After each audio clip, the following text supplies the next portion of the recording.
I am here with Celeste. She is the owner of Hidden Flower Tiny Farm in Asheville, North Carolina. We're just going to chat a little bit about her farm and what makes it eco-friendly, and a little bit about sustainable travel and what it is like to stay at her eco-friendly farm. So thanks for joining me, Celeste. I appreciate it. Absolutely. All right, so could you just tell us a little bit about Hidden Flower Tiny Farm and kind of what you all do there? Yeah. So we are in Asheville, North Carolina. We have 5 acres on the side of a mountain. A lot of it is used, about half used and half mountain, and not usable. But we're working on creating some little hiking trails that go up the mountain. We grow flowers and herbs, and then we have our own little private vegetable garden and fruit trees. We have 2 tiny houses and a yurt that are all semi off grid. And we're in the process of working on another tiny house made out of a shipping container. My husband is uh, dabbling in rabbit meat production. It hasn't gone so smoothly, but we keep working on it. And we do elopements and little tiny micro weddings with focused on green event planning. Very cool. Can Mm-hmm. you tell us a little bit more about, because I feel like I don't hear about green event planning very much. Can you talk a little bit more about that and what that means? Mm-hmm. Just being focused on one small, more simple. For us, this is what it is. More small, simple events, and making sure that we just don't create a lot of trash, whether that be, using dishes like, glassware and flatware that we have, or that we thrift, or that they bring, or compostable ware, and just using decor that's natural products rather than plastic. And of course, sourcing anything secondhand that we can that still looks good and can be used, because there's no point in buying new when there's so much out there that's already been made. And repurposing, you know. So that's our take on green event planning. Very cool. Yeah, I Mhm. love that. I feel like with events, it's really easy to just for people to just kind of use one-time use items and create a lot of waste during events. So Yeah. that's awesome. And if you keep things small and simple, you can get enough dishes and whatnot for to be reused over and over again. And it also just is way less stressful to have a smaller, more intimate event. Yeah, I bet. I think with COVID, a lot more people are going to be going that direction, anyways. Sure, So, mhm. definitely. So, can you tell us a little bit, kind of what was the inspiration behind creating your Hidden Flower Tiny Farm? Well, let's see. My husband and I owned a bar here in town for many years, and um, had our little girl, and then we decided to move to this. We found this space. We've always wanted to find a space where we could be as sustainable and self-sufficient as possible. I don't think we realized it was going to happen when it did. We just kind of needed to move, and then we found this place, and it kind of just magically worked out that we got it. But we owned the bar at the time, and we quickly realized that a lot of attention needed to be here on this property, and we were being pulled back and forth between the two businesses. And so we inevitably decided that it was time to sell the bar and focus all of our attention on here and this property and how to make it work. And so we had to come up with some ways to be creative, to find a way that we could still, have an income, and then also fulfill the things that we wanted to do with being self-sufficient and, eco-friendly and whatnot. Very neat.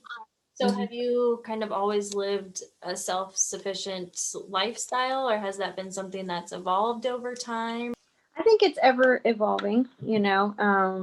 I think that it's a process always. You're always learning more things and learning ways to cut things out. You know, the past few years has been a big drive for me to try and, you know, really be conscious of the plastic intake, which is just Mhm. all consuming and really, really difficult. But, you know, I think it started probably when I was a young child with, you know, food choices and wanting not, you know, learning about mass farming and not wanting to participate and contribute at all to mass farming of animals. It's just one of the biggest pollutants and just not the way it should be done, in my opinion. I don't have any problem with people eating meat. I just don't think that it should be done in the way of mass food production and farming that it is. It's just not. It's not working for the environment. It's not working for the animals. It's not working for our health. You know, there's the list goes on and on. But so I guess it started there, and then it's just slowly grown over the years. I mean, that was 30 years ago. So Very nice. Yeah, I feel like it's such a process. I feel like I only recently, maybe 2 or so years ago, kind of started getting into learning about a more sustainable lifestyle, and it's such a learning process. And it's like when you start learning about one thing, it leads to another and another. Mhm. Just goes on and on. And it can be really overwhelming for people if they try and take on too much at once and they'll get burned out. And I highly recommend not doing that and don't feel guilty about that. You know, like one step at a time. If everybody's doing one step at a time, it will make a huge impact. So, Definitely. mhm. So, what are some of the eco-friendly initiatives that you're taking at the farm? I guess the first thing that we did when we moved up here was solar panels. So we put solar on the barn that's run throughout the property to backfeed up to our meter. But so that's the first thing. We have a water catchment system that's gravity fed. So there's huge rain barrels on the sides of the house with, and then it's gravity fed back down to the barn. So we can feed chickens and rabbits and water flowers and um, all of that from rainwater. When we started building the tiny houses, we opted to do compost toilets just because of one, them being kind of spread out and not being able to access the sewer, but also wanting to save on water and on the water bill. I mean, it saves thousands and thousands and thousands of gallons of compost toilets. I really made an active attempt at using, you know, secondhand furniture um, and decor. There's some stuff that obviously that wasn't possible with like linen, but you know, all the decor and even sinks and cabinets and everything is was pretty much secondhand. We have solar hot water heaters on the yurt in our house. The other two tiny houses, one is on demand and the other is a hot water heater. But we're working on putting another tiny house on completely solar of its own. So that one will be completely off grid. Reusing the gray water for what going back into the water table. As long as we're using plant-based products like plant-based shampoo and conditioner and soaps, then there's no reason that the water can't go directly back into our gardens. I don't know, maybe something else will come to me. All kinds of things, but yeah. great. Obviously making sure we don't use, pesticides and chemicals and whatnot, that are not naturally occurring, on our plants and flowers, For sure. which is very difficult sometimes. Yeah. Because pests can really overrun things quickly. Yeah. Mm. Yeah. So I was able to stay at the farm a couple of weeks ago and stayed in the yurt and absolutely loved it. And that was the first time I had used, I would say, an official compost toilet. I'd been out backpacking or in places where you just kind of put mulch on top, but not a full that has a crank and everything on it. And I thought it was really cool, and it doesn't smell or anything at all. So, It really works pretty amazing. Nature's Head compost toilet. They're very pricey, but they do work really well. It has a vent, and a fan that kind of helps dry everything out. I do have a couple complaints about how it's put together, but that's for me and Nature's Head. yeah. But I as long as people use it correctly, then there really is no smell, and can be used, human manure can be used, in gardens and whatnot. You have to let it break down for a lot longer than veggie compost and whatnot, obviously. But if you have a space to be able to do that and let it break down, then it's some of the richest compost that you can use. Interesting. Was it difficult to get it all set up and everything, or? Oh no, it comes completely set up, pretty much. Yeah. Mm-hmm. Awesome. Very nice. Yeah. Mm-hmm. Do you think that travelers can have an impact on climate change by like choosing to travel more sustainably and making more intentional travel choices like that? Absolutely. Yeah. I mean, these kinds of changes people don't think of as large as, say, the mass farming of animals, but it if you make the conscious decision that you're going to look for a local family such as ourselves to stay on their property, you're not only helping a local family financially instead of a large corporation, it's like a hotel. um, you're keeping money in that economy, of that local economy. And then if you make the choices to follow some of their, guidebooks that most hosts leave out, it's usually a lot of local stores and restaurants. And again, you're continuing to keep your the money in that local economy, which has a rippling effect, a very large rippling effect for sure. Mhm. For sure. Do you find that most of your travelers that come through are pretty eco-conscious, do you think? I would say 90% are, and then well, no, I would say 80% are, 10% learn a lot, and then 10% are really just like, this was not for me. Sure. Very cool. Yeah, I feel I've only stayed at three eco-friendly accommodations now, but I feel like every one that I go to, I definitely learn more. And I feel like the owners of each accommodation are definitely kind of on a mission to inspire people while they're there. There's always resources there, which I really appreciate. And I feel like I learn more at every accommodation that I go to.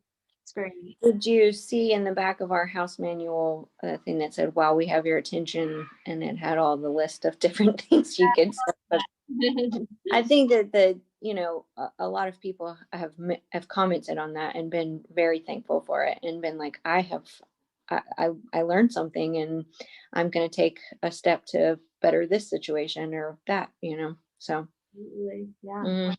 Very cool. So, do you have any tips for travelers to kind of travel more sustainably?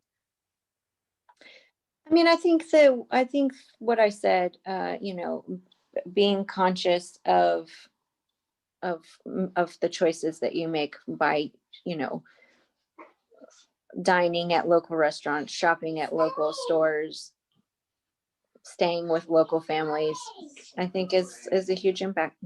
Definitely, for sure. Do you have any upcoming plans for the farm? You said you're building a shipping container tiny home, is that right? Yep. So we just at the beginning of the month pulled a shipping container up here on the side of the mountain, which was quite an endeavor. And then the only other new thing I think is, putting one of the tiny houses that's already here, putting solar on it so that it's completely on its own. Chris wants to build a water filtration system for the rainwater catchment so that we can use it either just in emergency situations or all together for water here at our own personal house. And then last but not least is getting a battery for the solar system that we already have in place so that when like it's snowing right now, when the power goes out, we're not, we can still have battery backup. Because right now our solars legally in North Carolina have to be tied into the grid still. So when the power goes out, our power still goes out, even though we're back feeding into the power grid. Okay, gotcha. With the shipping containers, how do you find those? I found it on Facebook Marketplace. Very cool. Mhm. So do you guys build pretty much every accommodation on your own then? Mhm. He's pretty handy guy. That's awesome. Mm. I saw pictures on your Instagram of bears. Do you guys see wildlife quite a bit out there? Yes, there's lots of bears. There's a bear trail that runs right above our house. There is coyotes, foxes, turkeys, deer. What else have I seen? Actually, I haven't ever seen any of the coyotes, but I've heard them. Yeah, the bears are pretty magical. They're amazingly quiet. They creep through. Yeah. Squirrels are way louder. Was there kind of any last tips or thoughts that you would like to leave with anybody who might be listening about either kind of inspiring them to either travel or live a little bit more sustainably? I think that one of the best things that people can do is divest their money from large banks and put their money in local credit unions or local or regional banks. Large banks tend to help fund, oil companies and things like that. And I think that being conscious of plastic consumption is a huge, there's no reason to keep buying water bottles. Get a reusable one, fill it up. It's very simple. And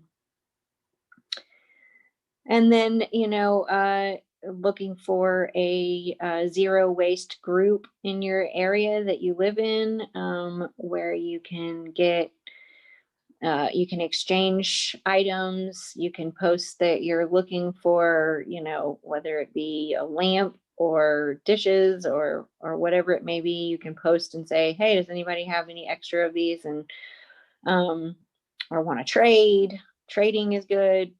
Secondhand stuff for sure there's so much. There's no need to keep buying new things. Being conscious of your fashion consumption and what kind of products you're buying.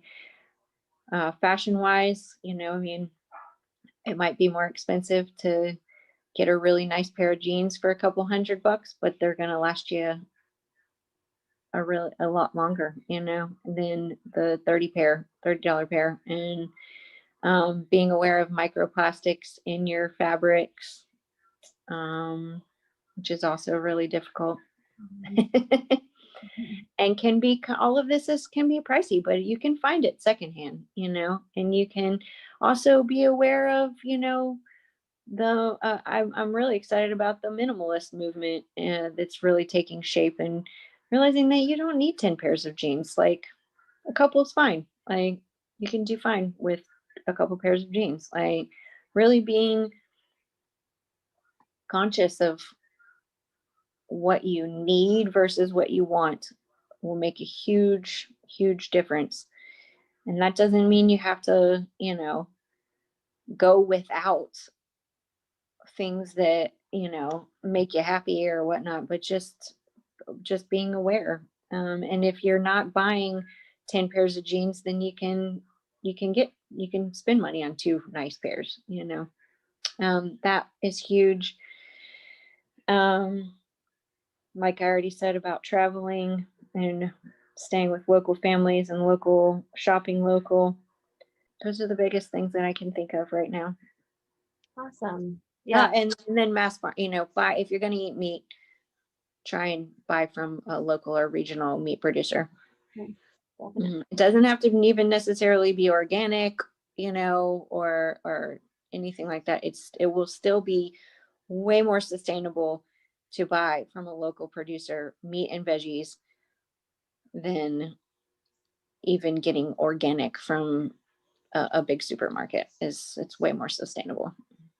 Yeah, And definitely. most of the time it is organic. They just don't have the certifications. Sure. Yeah. Mhm. Awesome. I love those points. I feel like too with the first one you mentioned with the bank, I feel like that's such a good one because I think that's one we oftentimes don't think about right away. Like when I start to think about living sustainably, I first think of like the products that I'm using. So I love that you mentioned that and thinking more about kind of what businesses you're basically voting for with your money. That's a Yeah. great, Mhm. yeah, Yeah, always. You're voting with your money every day, all day long. Every time you make a purchase, you're voting on how you want the the system to work. exactly. Yeah, for sure. Great. Well, I think that is all for now. I really appreciate your time. Absolutely. And then what is the best place to connect with you guys, find you guys, and either book an event or a stay? You can go to our website, www.hiddenflowertinyfarm.com, or our Instagram at Hidden Flower Tiny Farm. Awesome. Great. Mhm. Well, thank you for your Absolutely. time. I think that's Absolutely. I hope I see you again. Thanks. Thanks. Bye bye. Bye.